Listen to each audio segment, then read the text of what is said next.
কেউ যদি আল্লাহ ছাড়া অন্য কারো নামে কসম করে বা শপথ করে, সে যেন কুফরি করলো। কি করলো? আমরা যদি কসম করতেই চাই, শপথ করতেই চাই, তাহলে আল্লাহর নামেই কসম করতে হবে। আর আল্লাহর নামে কসম করলে অবশ্যই কসম পূরণ করতে হবে, শপথ পূরণ করতে হবে।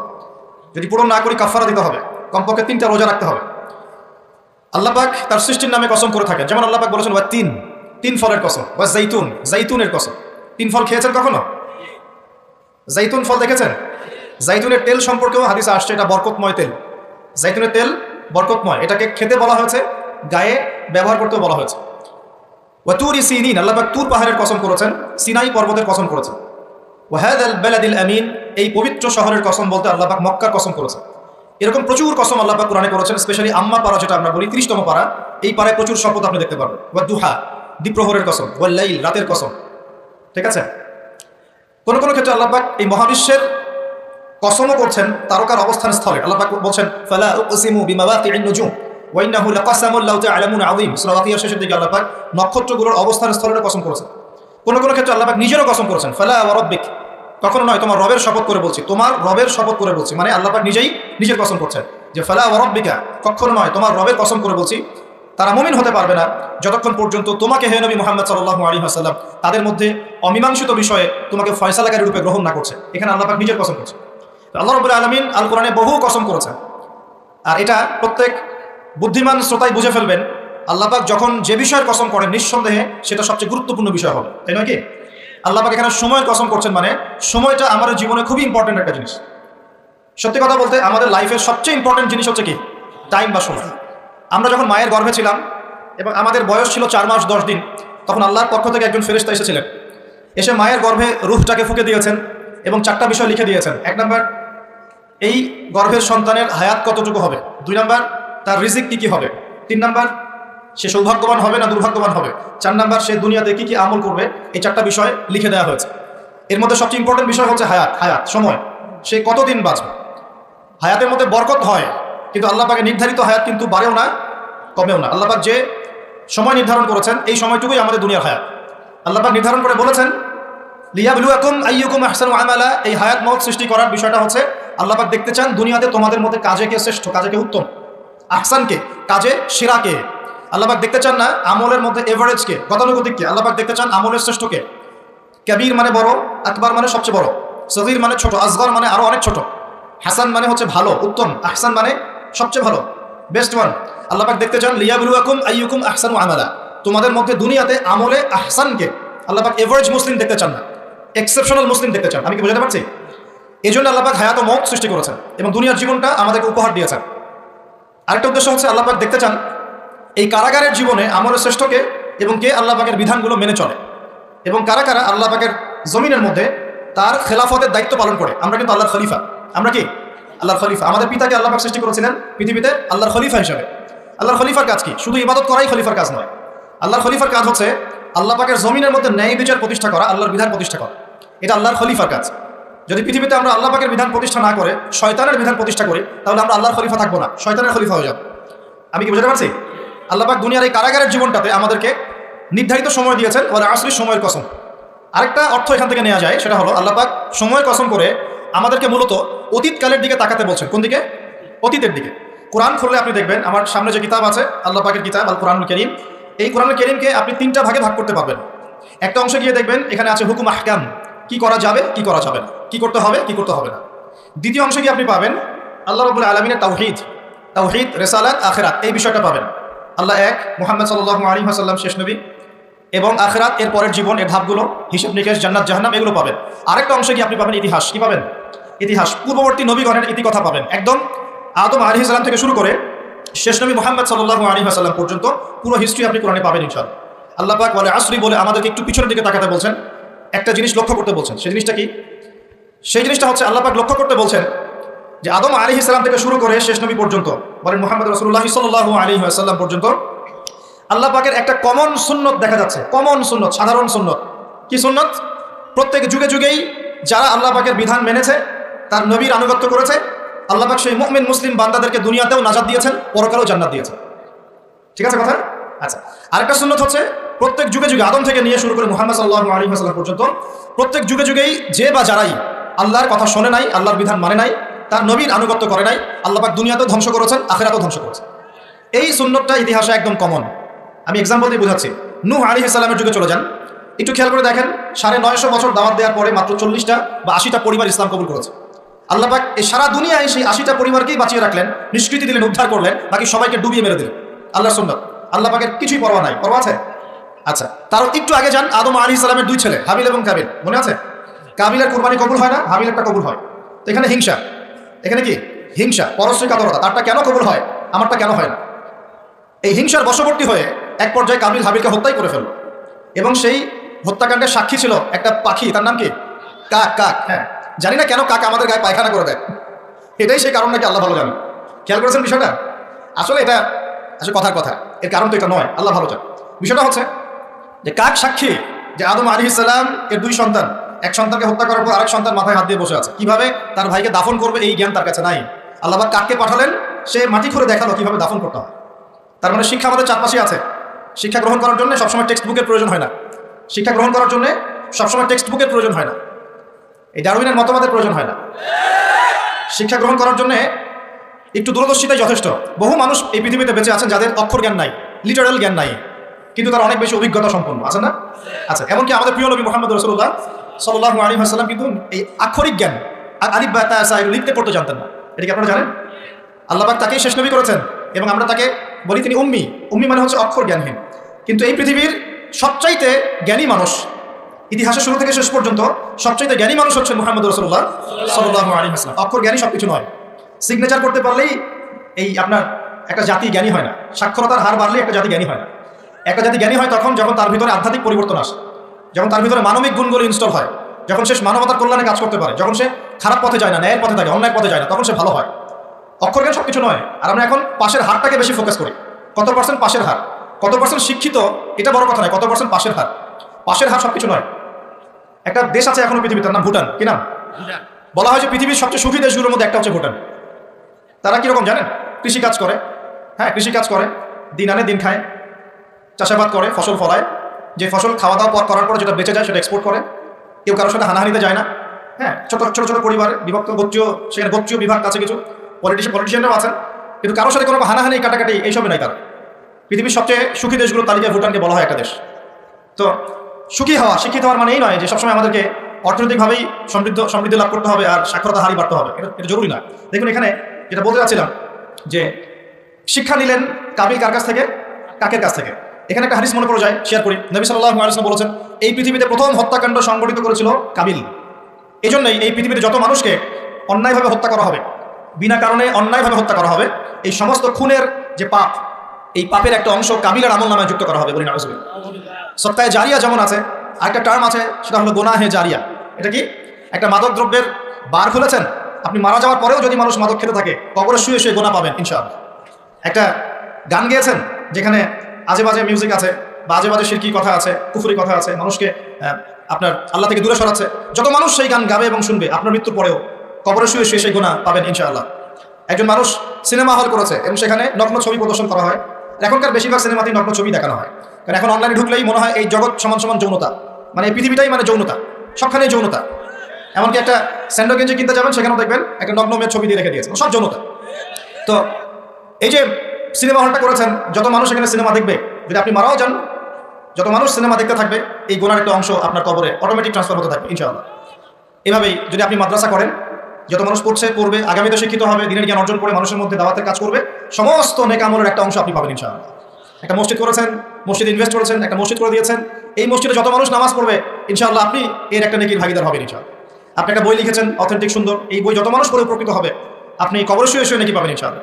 ভালো কিছু বলেছেন, ভালো লেকচার দিয়েছেন, যত মানুষ শুনবে, আমল করবে, জীবন পরিবর্তন করবে ইনশাআল্লাহ, আপনি কবরে শুয়ে শুয়ে নাকি পাবেন ইনশাআল্লাহ। এটা সবচেয়ে সেরা ইনভেস্ট, সবচেয়ে সেরা ব্যবসা। আল্লাহ পাক আমাদেরকে এই ধরনের ব্যবসা বেশি বেশি করার তৌফিক দান করুন। এখানে একটা প্রশ্ন আসবে যে হাবিলকে কেন কাবিল হত্যা করলো? উত্তর হচ্ছে হিংসা। উত্তরটা কি? এই কাবিলের সুন্নত কিন্তু 1400 বছর না, 1400 বছর তো নবীর যুগই চলে গেছে। আসলে এই লক্ষ লক্ষ বছরের পরেও কাবিলের এই সুন্নত কিন্তু শেষ হয়ে যায় নাই, এখনো কিন্তু হাবিল কাবিলের সুন্নত সমাজে আছে। যখনই দেখা যাবে যে কেউ কোনো ভালো কাজ করছে, ভালো কিছু হচ্ছে, তখন এক শ্রেণীর কাবিল অটোমেটিক বের হয়ে যাবে, যারা এই হাবিলের পিছনে লেগে যাবে। কথা ঠিক কিনা? প্রতিটা সেকশন এটা আছে। যদি পলিটিক্যাল ক্ষেত্রে একজন পলিটিশিয়ান ভালো কাজ করা শুরু করে, কিছু কাবিল বের হয়ে তার বিরোধিতা করা শুরু করবে, দেখবেন সমাজের ক্ষেত্রে কিছু ভালো নেতা যদি বের হয়, তারা ভালো কাজ করছে মানব সেবামূলক, কিছু বের হবে কাবিল, যাদের পিছনে লেগে থাকবে। ধর্মীয় ক্ষেত্রেও দেখবেন যদি ভালো কিছু আলেম, ওয়াইজ, ভালো মুফাসসির, আপনার লেখক বা ভালো কিছু বের হয়, ভালো কোনো পার্সন বের হয় যারা দিনের জন্য কাজ করছেন, উম্মার জন্য কাজ করছেন, এক শ্রেণীর কাবিল অটোমেটিক বের হয়ে যাবে, যাদের কাজই হবে 24 ঘন্টা তার পিছনে লেগে থাকে। এতে করে ফায়দা কি? এতে করে কাবিলদের কোনো ফায়দা নেই, এতে করে হাবিলের ফায়দা আছে। কিরকম ফায়দা? হাবিল কি বলছিল? হাবিল বলছে যে তুমি যদি আমাকে মারার জন্য হাত প্রশস্ত করো, আয়াতটা পড়ে দেখেন সূরা মাইদার মধ্যে আছে, শুরুর দিকেই আছে, তুমি যদি আমাকে হত্যা করার জন্য হাত প্রশস্ত করো, আমি কখনো তোমাকে হত্যা করার জন্য হাত বাড়াবো না। এটা হাবিলের কথা। কত উচ্চ লেভেলের শিক্ষা তার পিতামাতা তাকে দিয়েছেন, কত উঁচু লেভেলের শিক্ষা আদম আলাইহিস সালাম এবং হাওয়া আলাইহিস সালাম তাকে দিয়েছেন, কত উচ্চ মানের তাকওয়া তার মধ্যে ছিল। সে বলছে তুমি যদি হাত বাড়াও আমাকে মারার জন্য, হে কাবিল, আমি তোমাকে হত্যা করার জন্য আমার হাত বাড়াবো না, বরং আমি ভয় করছি আমাকে হত্যা করলে তুমি আমার এবং তোমার সমস্ত গোনা নিয়ে কিয়ামতের মাঠে উঠবে এবং তুমি শয়তানের অন্তর্ভুক্ত হয়ে যাবে। তাহলে কাবিল কি শেষমেশ এই দলে পড়ে নাই? এই দলেই পড়েছে। আল্লাহ পাক আমাদের সবাইকে হাবিল হওয়ার তৌফিক দান করুন, আর দৃশ্য অদৃশ্যের কাবিলদের থেকে আল্লাহ পাক হেফাজত করুন বলে আমি। এখানে একটা সুন্নত আল্লাহ পাকে দেখেন, সময়ের কসম, খেয়াল করেন যে ওই সময়েও আল্লাহ পাক হাবিলকে রক্ষা করেছেন, পরকালে জান্নাত দিয়েছেন। কাবিল কিন্তু জান্নাতে যাচ্ছে না, তার ঘরের মধ্যে নিজের ভাইয়ের হত্যার অপরাধ আছে। নবী পরিবারের সন্তান হওয়া সত্ত্বেও তার পরিণতি কিন্তু ভালো হলো না। খেয়াল করেছেন কি? আচ্ছা, এবার সামনে যান। নূহ আলাইহিস সালামের জীবন তো দেখলেন, এই 80টা পরিবারকে আল্লাহ পাক হেফাজত করলেন, বাকি সবাইকে ডুবিয়ে মারলেন। আমরা যারা এখন পৃথিবীতে বেঁচে আছি, এই 800 কোটি বা 1000 কোটি মানুষ, কোনো না কোনোভাবে কিন্তু আমরা সবাই এই 80টা পরিবারেরই সন্তান। কথা বুঝতে পারছেন না মনে হয়? এই যে বিশ্ব ভ্রাতৃত্বের কথা বলি না আমরা, এই বিশ্ব ভ্রাতৃত্বের কথা তো পশ্চিমারা বলে মানুষকে দেখানোর জন্য, কথার কথা বলে। সত্যিকারের বিশ্ব ভ্রাতৃত্ব শিখতে হলে কোরআন পড়তে হবে। সত্যিকারের বিশ্ব ভ্রাতৃত্ব শিখতে হলে কোরআন পড়তে হবে। কোরআন বলছে এই যে পরিবারগুলোকে আল্লাহ পাক বাঁচিয়েছেন, জুদি উপত্যকায় এই নৌকা গিয়ে ঠেকেছে, ওই নৌকায় যারা ছিলেন তাদেরকে দিয়ে পরবর্তীতে পৃথিবী আবাদ করা হয়েছে। নূহ আলাইহিস সালামের 4 সন্তান ছিলেন। 6 সন্তান। একজন হচ্ছে শাম, কি নাম? শাম। এই শাম এর বংশধর হচ্ছে এই যে মিডল ইস্টের মানুষরা, মধ্যপ্রাচ্যের যে মানুষরা আছে, এটা শামের বংশধর। এক ছেলের নাম হাম। হাম ছিল কালো বর্ণের, মানে ব্ল্যাক স্কিন। এই হামের বংশধর হচ্ছে আফ্রিকান কন্টিনেন্টে যে মানুষগুলো আছে, আফ্রিকান কন্টিনেন্ট, এই যে কালো কালো মানুষগুলো, তারা কিন্তু হামের বংশধর। একজন হচ্ছে ইয়াফাস। ইয়াফাস হচ্ছে ওই ইউরোপিয়ান যারা, এরা হচ্ছে ইয়াফাসের বংশধর, সাদা চামড়া। আরেকজন সন্তান ছিল, তার নাম সম্ভবত কেনান। এই সন্তান নৌকায় ওঠে নাই। সে বলেছিল, তার বাবা তাকে ডাকছিল, নৌকায় আসো, আল্লাহর আযাব থেকে আজকে কেউ বাঁচাতে পারবে না। সে বলছে যে আমি পাহাড়ে উঠে যাব, পাহাড় আমাকে সেভ করবে। নবী পরিবারের সন্তান হওয়ার পরেও এই কেনান পানিতে ডুবে মারা গেল। আল্লাহ পাক তাকে বললেন, হে নূহ, লাইসা মিন আহলিক, সে তোমার পরিবারের কেউ না। নূহ আলাইহিস সালাম বলছেন, আল্লাহ, সে আমার সন্তান, তাকে মাফ করে দাও। আর আল্লাহ পাক বলছেন, লাইসা মিন আহলিক, সে তোমার পরিবারের কেউ না। মানে আল্লাহর হুকুম আহকাম না মেনে চললে নবী পরিবারের সন্তান হয়েও কেউ আল্লাহর গজব থেকে বাঁচতে পারবে। আর আমরা তো কিছুই না, আমরা কিছু, তা আমাদের অহংকার শোভা পায়। আমি অমুক আলেমের সন্তান, অমুক মুহাদ্দিসের সন্তান, অমুক বক্তার সন্তান, হ্যাঁ, অমুক পলিটিশিয়ানের সন্তান, অমুক রাষ্ট্রনেতার সন্তান। এইসব জাতি, বর্ণ, গোত্র, এগুলো আল্লাহর আযাব থেকে বাঁচাতে পারবে না যদি কুরআন সুন্নাহ ফলো না করে চলে। এটা মূল কথা। আর সামনে যান। এবার ইব্রাহিম আলাইহিস সালামের যুগটা আপনাকে দেখাই, ওই যুগের সময়টা দেখেন, বলে আসরি। ওইখানে আল্লাহ রাব্বুল আলামিন ইব্রাহিম আলাইহিস সালাম এবং তার অল্প সংখ্যক অনুসারীকে উদ্ধার করেছেন, বাঁচিয়েছেন। নমরুদের এই বিশাল রাজত্ব আল্লাহ পাক খসিয়ে দিয়েছেন কি দেন নাই? আল্লাহ সুন্নাত পরিবর্তন হয়েছে হয়। আল্লাহ পাক ইব্রাহিম আলাইহিস সালামকে আগুনের পরীক্ষা থেকে বাঁচিয়েছেন, আর নমরুদকে সামান্য মশা দিয়ে মেরে ফেলেছে। আল্লাহ সুন্নাত কোনো পরিবর্তন হয়নি। নবী মূসা আলাইহিস সালামের যুগে যান, ফিরআউনের বিশাল বাহিনী, এখনকার এই রাশিয়ান বা ন্যাটো বা ইউরোপিয়ান কন্টিনেন্টে যত আছে, এই সবগুলোকে একত্রিত করলেও মনে হয় ফিরআউনের বাহিনীর মতো হবে না। এই পুরো বাহিনীটাকে মনে হয় 1 ঘন্টার মধ্যেই আল্লাহ পাক লোহিত সাগরে ডুবিয়ে মেরে দিলেন, একদিনের মধ্যেই। আল্লাহ পাকের কোনো পরোয়া নাই। আর বনু ইসরাঈল আর মূসা আলাইহিস সালামকে আল্লাহ পাক উদ্ধার করলেন। আল্লাহ পাকের সুন্নাত এটাই, যুগে যুগে, বলে আসরি, একই সুন্নাত। আজ জাতির কথা দেখেন, বিশাল আকার দেহের মানুষ ছিল, একদম তাল গাছের সমান সমান লম্বা। তারা একটা কথা বলতো, মান আশাদ্দু মিন্না কুওয়া, আমাদের চেয়ে শক্তিশালী কে আছে? তারা বলতো এই কথা। আল্লাহ পাক ওদেরকে 6 দিন 7 রাতের মধ্যেই এই বাতাসের তীব্র বেগে উপড়িয়ে দিলেন, খেজুর গাছের কাণ্ডের মতো ঘরের সামনে পড়ে থাকে। কেউ বাঁচাতে পারলো না। পরের জেনারেশন আসলো সামুদ জাতি, তাদের নবীর নাম কি? সালেহ আলাইহিস সালাম। সালেহ আলাইহিস সালাম দাওয়াত দিলেন, তারা দাওয়াত কবুল করলো না। আল্লাহ পাক সালেহ আলাইহিস সালাম এবং তার সাথীদেরকে বাঁচালেন। সামুদ জাতিকে বজ্রপাত, বিদ্যুৎ চমকে না, এই বিদ্যুৎ দিয়ে পুরো সামুদ জাতিকে আল্লাহ পাক ধ্বংস করলেন। কিভাবে ধ্বংস করলেন জানেন? একবার খালি একটা শব্দ হয়েছে, বিকট এক শব্দেই শেষ। একটা বিকট শব্দ, বাস এক শব্দে সবার জান চলে গেছে, জান কবজ হয়ে গেছে এক শব্দের মধ্যে। সামুদ জাতি শেষ। একটা জাতির নাম ছিল মাদিয়ান, কওমে মাদিয়ান। এই জাতির নবী ছিলেন শুআইব আলাইহিস সালাম। এই জাতির পাপ ছিল, তারা মাপে কম দিত। কি করতো? আজকে যারা ব্যবসা করে মাপে কম দেন, সতর্ক হয়ে যাবেন। একটা জাতির উপর দুর্ভিক্ষ নেমে আসে তখন, যখন ওই জাতি মাপে কম দেয়। আমাদের সমাজে প্রচুর ব্যবসায়ী আছেন যারা মাপে কম দেন, ভেজাল খাওয়ান, একদিনের খাবার আরেকদিন খাওয়ান, মিথ্যা কসম করে পণ্য বিক্রি করেন, এবং মানুষকে বিষ খাওয়াতেও দ্বিধাবোধ করেন না, সামান্য কয়টা টাকার জন্য। কয়দিন আগে দেখলেন না, এই যে বিরিয়ানি একটা রেড করলেন, দেখেন নাই? ওই যে 2 গ্লাস খাওয়াচ্ছে, খান, আপনারা খান, ওরা খাবে না, ওরা খাচ্ছে না। এরকম ব্যবসায়ীর সংখ্যা কি কম না বেশি? সবখানেই প্রতারণা। আমি এদিকে আসছি পরে ইনশাআল্লাহ। মানে শেষ জামানার সবচেয়ে বড় সমস্যাগুলোর মধ্যে একটা হচ্ছে বিশ্বাসহীনতা, প্রতারণা। এই জামানায় আমানত উঠে যাবে। কি উঠে যাবে? আমানত উঠে যাবে। আমানতদার ব্যক্তি খুঁজে পাওয়া যাবে না। নবীজি বলছেন ফোস্কার মতো মনে হবে, ফোস্কার মতো। গায়ে ফোস্কা পড়লে যেমন দু একটা দাগ থেকে যায়, এরকম আমানতদার ব্যক্তি রেয়ার খুঁজে পাওয়া যাবে। মানুষ বলবে অমুক গ্রামে একটা আমানতদার ব্যক্তি আছে, এত রেয়ার হয়ে যাবে। সবখানে প্রতারণা। ঢাকার মতো শহরে যারা আমরা থাকি, মানুষের চোখে মুখে গেলে অবিশ্বাস, খালি অবিশ্বাস, কেউ কাউকে বিশ্বাস করতে পারে না। কেউ যদি একটা ভিক্ষুক যদি এসে গ্লাসের মধ্যে নক করে বলে যে আমাকে 2 টাকা দেন, আমি ভাত খাইনি 3 দিন, বিশ্বাস করতে কষ্ট হয় যে সত্যি সত্যি নিচ্ছে না মিথ্যা মিথ্যা নিচ্ছে, এত অবিশ্বাস এখন। তারপরে ভিক্ষারও সিস্টেম, বলে যে আমাকে একটা কম্বল কিনে দেন, আমি শাড়ি কিনবো, আমি লুঙ্গি কিনবো, সবার কাছে এই কথা বলে বলে সে টাকা উঠাচ্ছে। পরে গিয়ে দেখেন ওই টাকার একটা অংশ সে মাশাআল্লাহ নষ্ট করে ফেলছে, আর একটা অংশ দিয়ে কি করছে জানেন? শুনলে অবাক হয়ে যাবেন। একটা কোলের বাচ্চাকে নিয়ে ভিক্ষা করছে, কোলের বাচ্চা। এই কোলের বাচ্চাটা সে হায়ার করে আনছে একজনের কাছে, ভাড়া নিয়ে আসছে, সেটা তার বাচ্চা না, অন্য কারো বাচ্চা ভাড়া নিয়ে আসছে, এবং সেই বাচ্চাটাকে ঘুমের ওষুধ খাইয়ে দেয়। কি খাইয়ে দেয়? ঘুমের ওষুধ খাইয়ে দেয়, ফিডারের সাথে অন্য কিছুর সাথে ঘুমের ওষুধ খাইয়ে দেয়। বাচ্চা ঘুমায়, আর বাচ্চাকে ফেলে রেখে সে বলে যে বাচ্চা অসুস্থ, চিকিৎসার জন্য টাকা দেন, চিকিৎসার জন্য টাকা দেন। মানুষ টাকা দিয়ে যায়, কেউ দেয় না, দিয়ে যায়। এই যে একটা টাকা হয় সারাদিন শেষে, বাচ্চা ঘুমিয়ে আছে, বাচ্চা ঘুমের ওষুধ খাওয়া। তারপরে এই বাচ্চাটার ওসিলা যে টাকাগুলো সে আর্ন করলো হারাম পথে, এর একটা অংশ সে এই বাচ্চা আসল পিতা মাতাকে দিবে, দিয়ে বাকি অংশ সে সিন্ডিকেট করে খেয়ে ফেলবে। এটাও হয় ঢাকা শহরে। তাহলে এই যুগে আপনি কাকে বিশ্বাস করবেন? কিভাবে বিশ্বাস করবেন? কিভাবে বিশ্বাস করবেন? এটা অবিশ্বাসের যুগ চলছে। জনগণ সরকারকে বিশ্বাস করতে পারে না, সরকার জনগণকে বিশ্বাস করতে পারে না। সমাজ নেতা জনগণকে বিশ্বাস করতে পারে না, জনগণ সমাজ নেতাকে বিশ্বাস করতে পারে না। একজন ইমাম সাহেবকে মুসল্লি বিশ্বাস করতে পারে না, মুসল্লিকে ইমাম সাহেব বিশ্বাস করতে পারে। কোনো কোনো ক্ষেত্রে একটা ওয়াজ মাহফিল হচ্ছে, ওয়াজ মাহফিলের আয়োজক কমিটিকে বক্তা বিশ্বাস করতে পারে না, বক্তাকে ওয়াজ মাহফিল কমিটি বিশ্বাস করতে পারে। এমন হয়েছে, ওয়াজ করে চলে গেছে, এমন হয়েছে যে ওই খামের ভিতরে সব পাত্তি, কিছুই নাই। তো এরকমও যে হইতে পারে সেটা তো কল্পনা ছিল না। আসেন হুজুর দেখা যাবে, আসার পরে আর দেখার নাম নাই। কোনো কোনো মাহফিল হচ্ছে এমন, মাহফিল নেমে গাড়িতে ওঠার পর মাহফিল কমিটির ফোন নাই, বন্ধ, কীভাবে বাসায় যাবো কোনো ফিকির নাই। তো প্রত্যেকটা ক্ষেত্রে প্রতারণা, প্রতিটা সেক্টরে, উপর থেকে নিচ সব জায়গায় প্রতারণা। এই যুগে আপনি আবার একটা মেয়েকে ভালোবাসতে চাচ্ছেন, ভাবছেন যে সে আপনার বিশ্বাস রক্ষা করবে, এখানেও প্রতারণা। দাঁড়ান আমি কন্টেন্ট হারিয়ে ফেলবো। ছেলেকে বাবা বিশ্বাস করতে পারছে না, বাবাকে ছেলে বিশ্বাস করতে পারছে না। দেখেন সন্তানের জন্য, সম্পত্তির জন্য ছেলে বাবাকে হত্যাও করেছে এই যুগে ঘটনা। সম্পত্তির জন্য ছেলে মাকে হত্যা করেছে। আমি উত্তরবঙ্গের একটা ঘটনা জানি, মাকে জবাই করে দিয়েছে সন্তান সম্পত্তির জন্য। স্বামী স্ত্রীকে বিশ্বাস করতে পারে না, স্ত্রীকে স্বামী বিশ্বাস করতে পারে না। হ্যাঁ, তো এই জামানার সবচেয়ে বড় সমস্যা হচ্ছে এই জামানা থেকে বিশ্বাস উঠে গেছে, কেউ কাউকে বিশ্বাস করতে পারে না। খেয়াল করে দেখবেন, ইভেন বাজারে যাচ্ছেন, বাজারে গেলে কেনাকাটা করছেন, একটা অবিশ্বাস সবার চোখে মুখে, না জানি ও আমাকে ঠকায় দেয় কিনা। কেউ যদি ভালো মতো এসে 1 কাপ চাও অফার করে, ভাই আসেন চা খাই 1 কাপ, বিশ্বাস করতে কষ্ট হবে, না জানি চায়ের সাথে আবার কি খাওয়া দেয়। সব ক্ষেত্রে, প্রতিটা ক্ষেত্রে একই অবস্থা। দেখেন ওই সমাজে, ওই মাদিয়ান কওমের মধ্যে এই অবিশ্বাস ছিল, প্রতারণা ছিল, আর মানুষকে তারা মাপে কম দিয়ে ঠকাতো। যে সুন্নত এখন চলছে, এখনো সে কোরআন আল্লাহ পাক কেন নাযিল করছেন, কেন এত ইতিহাস বলছেন? কারণ শেষ জামানার এই উম্মতে মুহাম্মাদি সাল্লাল্লাহু আলাইহি ওয়াসাল্লামের মধ্যে এই সমস্ত সমস্যাগুলো আবার নতুন করে দেখা দিবে। এই কারণেই তো আল্লাহ পাক আমাদেরকে জানাচ্ছেন আগে এটা হয়েছে, আগে এটা হয়েছে, আগে এটা হয়েছে, সতর্ক থাকুন। কেন কোরআনে বারবার মূসা আর ফেরাউনের কথা আসছে? 136 বার আছে নবী মূসা আলাইহিস সালামের কথা ফেরাউনের সাথে। এতবার কেন? যেখানে আমাদের নবীজির নাম মাত্র 4 বার, কেন এতবার? কারণ শেষ জামানায় উম্মতে মুহাম্মাদের সময়ে মূসা এবং ফেরাউনের সময় যা যা হয়েছিল এগুলোর পুনরাবৃত্তি হবে আবার। আল্লাহ পাক সচেতন থাকতে বলছে। এই যুগেও কি নতুন করে ফেরাউনরা বের হয়ে আসে নাই? ইতিহাস কেন ব্যাখ্যা করছেন আল্লাহ পাক?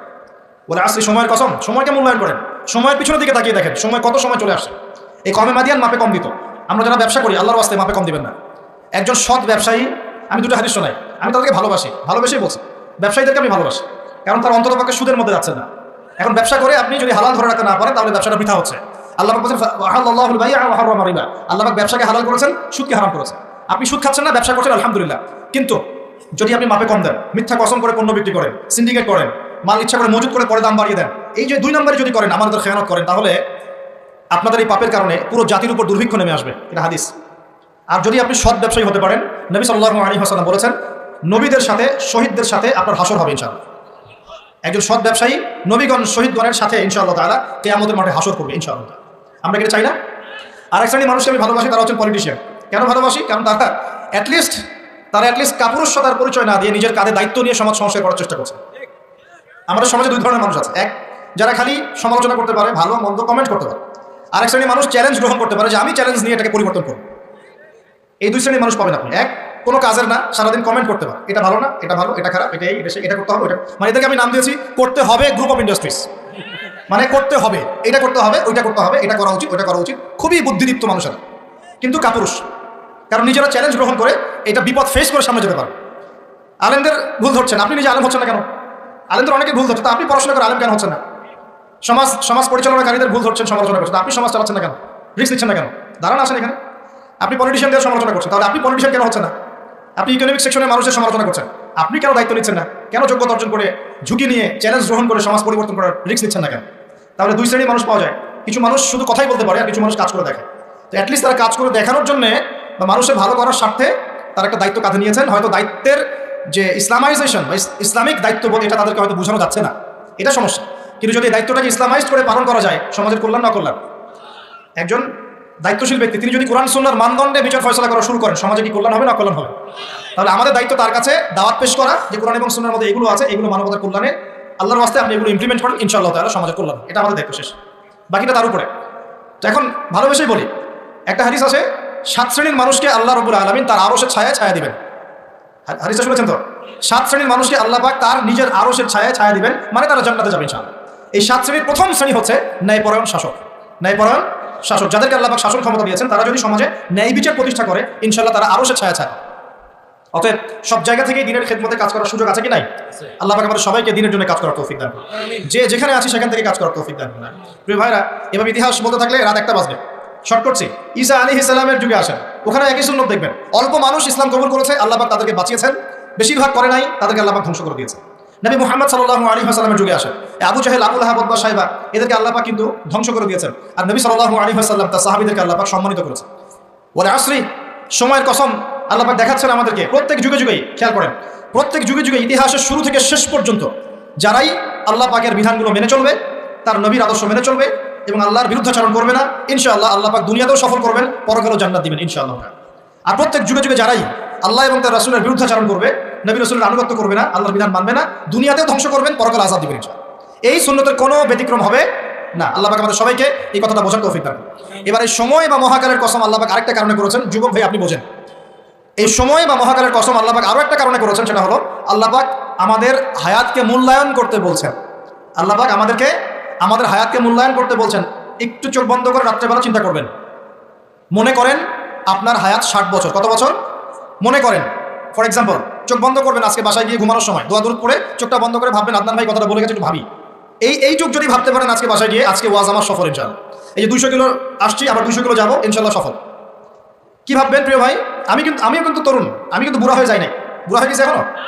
আচ্ছা, আপনিও তরুণরা একটু ভাবি, চোখ বন্ধ করে ভাববেন যে আল্লাহ পাক আপনাকে সৃষ্টি করেছিলেন আল্লাহর ইবাদত করার জন্য। সূরা জারিয়াত 56 নম্বর আয়াত, ওয়া মা খালাকতুল জিন্না ওয়াল ইনসা ইল্লা লিয়াবুদুন। 1 2 আল্লাহ পাক আপনাকে সৃষ্টি করেছিলেন যাতে করে আল্লাহর দিনটাকে আপনি আল্লাহর জমিনে প্রচার করেন, প্রসার করেন, প্রতিষ্ঠা লাভ করেন।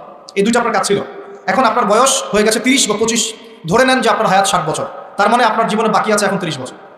এই যে 30 বছর আপনি নষ্ট করেছেন বা চলে গেছে, চোখ বন্ধ করে চিন্তা করবেন, এই 30 বছরে কত ওয়াক্ত নামাজ পড়েছেন, কতদিন রোজা রেখেছেন, এই 30 বছরে 30টা আয়াত আপনি পড়েছেন কিনা, এই 30 বছরে 30টা সূরা আপনি শিখেছেন কিনা, 30 বছরে আপনি 30টা ইসলামিক বই পড়েছেন কিনা, আপনি নবীর 30টা হাদিস পড়েছেন কিনা, 30 দিন জামাতের সাথে নামাজ পড়েছেন কিনা, 30 দিন দিনের দাওয়াত দিয়েছেন কিনা, 30টা দিন দান সদকা করেছেন কিনা। আমি খুব বেসিক কথা বলছি, আমি বলিনি আপনি 30 দিন 30টা যুদ্ধ করেছেন কিনা, এই কথা বলিনি।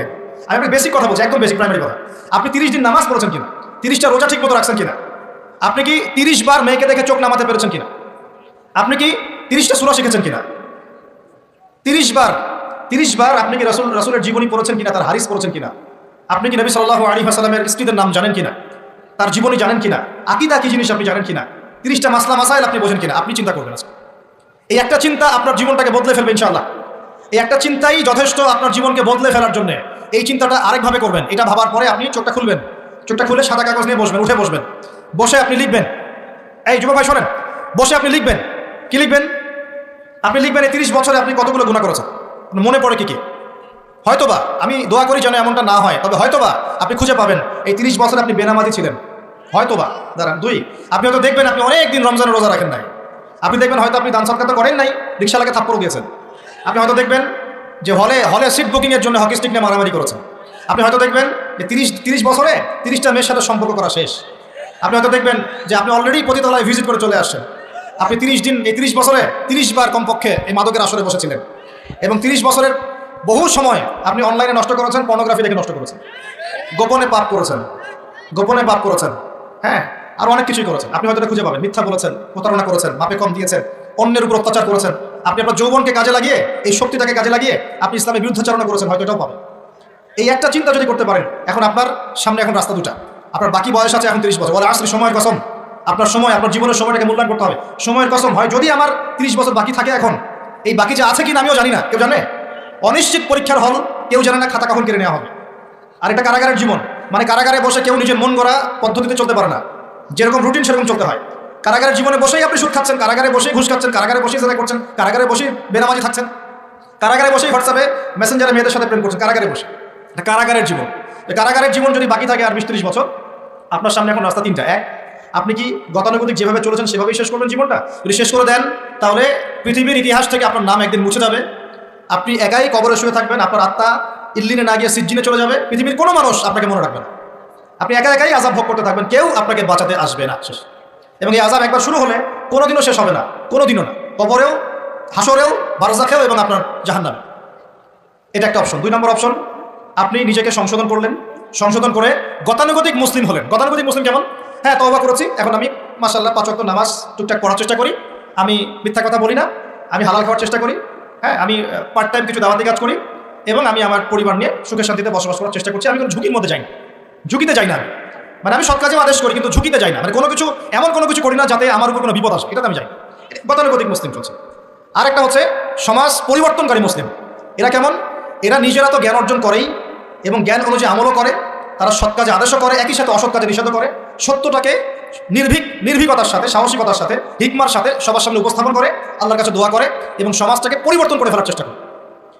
এরা হচ্ছে আহসান, সবচেয়ে উত্তম শ্রেণী। কিভাবে বললাম উত্তম শ্রেণী? নবীজি বলছেন তোমাদের সামনে একটা জামানা আসবে, এটাও শেষ জামানা হাদিস, তোমাদের সামনে একটা জামানা আসবে, জামানা সবরিন, কঠিন সবরের জামানা, ঈমান ধরে রাখা, হাতে জ্বলন্ত আগুন ধরে রাখার মতো হবে। ওই সময় যদি তোমরা কেউ আমার সুন্নতের উপর অটল থাকতে পারো, আমার মৃত সুন্নতকে আবার জীবিত করতে পারো, তাহলে 50 জন শহীদ সাহাবীর নেকি পাবে।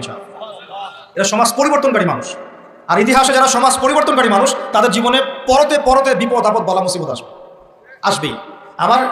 আমার ছোট্ট গবেষণায় 4টা ক্ষেত্র থেকে আসতে পারে যখন আপনি হকের উপর থাকবেন। 1 নাম্বার, প্রথম বাধা চলে আসবে পরিবার থেকে। কোথেকে? পরিবার। আপনি গতানুগতিক মুসলিম হলে আপনি সব জায়গায় পার পেয়ে যাবেন, কিন্তু যদি একটু কঠোরতা প্রয়োগ করেন যে আমি একদম কোরআন সুন্নাহ 100% ফলো করতে চাই, আমি এমন না যে নামাজও পড়ি শুধু খাবো, এমন হবে না, আমি নামাজও পড়বো শুধু খাবো না, আমি রোজাও রাখবো, আমি যাকাতও দিব, আমি হজ উমরাও করবো, আল্লাহর বিধানের প্রতি শ্রদ্ধাশীল থাকবো, চেষ্টা করবো ইসলামকে প্রসার করার প্রতিষ্ঠার চেষ্টা করবো। তখন আপনার প্রথম বাধা আসবে পরিবার থেকে। দাড়ি রাখছো কেন? দাড়ি রাখলে তোমাকে এরকম লাগে, হ্যাঁ, তুমি টাকটির উপরে কাপড় কেন পরছো, পড়লে তোমাকে অমন লাগে, আগে তো গিটার বাজাইতা, আগে তো গান গাইতা, আগে মেয়ে নিয়ে থাকতে ভালো ছিল, এখন কেন সারাদিন বই নিয়ে পড়ে থাকো, ইসলামিক বই নিয়ে পড়ে থাকো, নামাজ নিয়ে পড়ে থাকো, হ্যাঁ, কি পরিবর্তন হলো? বাবা মার টেনশন, এখন পিতামাতার টেনশন, কেউ এরকম অ্যাডভার্টাইজ বানিয়ে টিভিতে দেখাচ্ছে, এগুলো দেখেন নাই? আগে ছেলে ভালো ছিল, হঠাৎ করে কি পরিবর্তন হয়ে গেল। হ্যাঁ, সুবহানাল্লাহ। আল্লাহর পথে ফিরে আসা মানুষের ক্রাইটেরিয়াগুলো মেনশন করে বলছে, এগুলো দেখা গেলে যোগাযোগ করবেন স্থানীয় কর্তৃপক্ষের সাথে, ওই ছেলের মতো সমস্যা আছে। আস্তাগফিরুল্লাহ, আস্তাগফিরুল্লাহ। একজন ব্যক্তি গিটার বাজাতো, গান গাইতো, মাদকের সাথে ছিল, মেয়ে নিয়ে ফুর্তি করতো, সেখান থেকে এসে নামাজ পড়ছে, এই জন্য কি সে জঙ্গি হয়ে যাবে? এখন সে মাশাআল্লাহ কোরআন তেলাওয়াত করছে, কোরআন বোঝার চেষ্টা করছে, আলেম ওলামার কাছে গিয়ে পরামর্শ করছে, হাদিস পড়ছে, এই জন্য কি সে জঙ্গি হয়ে গেছে? পশ্চিমারা যা গিলায় আমরা তাই গিলি, পশ্চিমারা যা গিলায় আমরা তাই গিলবো কেন? ওদের কাছে কিসের জ্ঞান আছে? পশ্চিমাদের কাছে কোরআনের জ্ঞান আছে, হাদিসের জ্ঞান আছে। ও সিলেক্ট করে দিবে যে কোনটা জিহাদ আর কোনটা জঙ্গিবাদ? আশ্চর্যকর ব্যাপার। কোরআন এবং সুন্নাহর চর্চা যদি মুসলিমরা করে, তাহলে কি তারা সন্ত্রাসী হয়ে যাবে? ওরা তো চাইবেই যেন আমরা এই কাজগুলো না করি, ওরা তো চাইবেই যাতে আমরা কোরআন সুন্নাহর চর্চা না করি। ওরা যা বলে সেই ভাষায় আমরা কথা বলা শুরু করেছি। ওরা বলছে, একটু পরে আমি বুঝাচ্ছি আপনাদেরকে, ওরা বলেছে যে জ্ঞান সেটাই, ভালো করে বোঝেন, জ্ঞান সেটাই যেটা পরীক্ষা নিরীক্ষা, যুক্তি বিজ্ঞান, দর্শন দিয়ে লাভ করা যায়। আর আমরা বলছি আল্লাহর ওহী হচ্ছে চূড়ান্ত জ্ঞান। আল্লাহর ওহী কি? চূড়ান্ত জ্ঞান। এই যে জ্ঞানতাত্ত্বিক পার্থক্য, ওরা যা দেখে না তাতে বিশ্বাস করে না, এই কারণে তারা জিনে বিশ্বাস করে না, আত্মায় বিশ্বাস করে না, আল্লাহ বিশ্বাস করে না, ফেরেশতায় বিশ্বাস করে না, পরে আগের আসমানি কিতাবে বিশ্বাস করে না, নবী রাসূলে বিশ্বাস করে না, কবরের আযাব, জান্নাত জাহান্নাম, মিজান, ফয়সালা কোনো কিছু বিশ্বাস করে না। কেন করে না? ওদের এপিস্টেমোলজি হচ্ছে, জ্ঞানতাত্ত্বিক দর্শন হচ্ছে যা দেখি না বিশ্বাস করি। আর ওই দর্শনটা আমরা কাটপেস্ট করে নিয়ে আমাদের ছোট ছোট বাচ্চাদেরকে এখন বিলাচ্ছে এগুলো। ওই দর্শন কেন ফলো করবো আমরা? আমাদের দর্শন হচ্ছে চূড়ান্ত জ্ঞান কার পক্ষ থেকে আসে? আল্লাহর পক্ষ থেকে আসে। আল্লাহ যা সত্য বলেছেন তাই সত্য, আল্লাহ যা মিথ্যা বলেছেন তাই মিথ্যা। আল্লাহর ওহী চূড়ান্ত সত্য মিথ্যার মানদণ্ড, মানুষের যুক্তি বিজ্ঞান দর্শন নয়। এই জায়গায় তো পার্থক্য, সে করেই তো পার্থক্য। এই জ্ঞানতাত্ত্বিক সংজ্ঞায় পার্থক্য বলেই তো আপনাকে ডারউইনের মতবাদ পড়াচ্ছে, কারণ সে তো বিশ্বাসই করে না যে মানুষকে আল্লাহ সৃষ্টি করেছে। আর আমরা বিশ্বাস করি আদম আলাইহিস সালামকে সৃষ্টি করেছেন কে? অতএব এই মতবাদের আমাদের কোনো প্রয়োজন নাই, কারণ আমরা তো জানি কোরআনে আল্লাহ পাক এটা বলেছে। যে জানে না, যার কাছে কোরআন নাই, যার কাছে হাদিস নাই, তার ওই মতবাদের প্রয়োজন আছে, আমার তো নাই। ওরা যা বলে আমরা তাই গেলার চেষ্টা করি। ওরা এগুলো সংজ্ঞা শিখিয়ে দিয়েছে যে মুসলিম যুবকরা এরকম করলে তারা খারাপ হয়ে যাবে, এখন ব্যাস এটা প্রচার করা হচ্ছে। আশ্চর্য বিষয়। আমরা তো চাইবো প্রত্যেক ঘরে ঘরে কোরআনওয়ালা মানুষ তৈরি হোক, হাদিসওয়ালা মানুষ তৈরি হোক, নামাজি হয়ে যাক সবাই, তাহলে সমাজে শান্তি আসবে।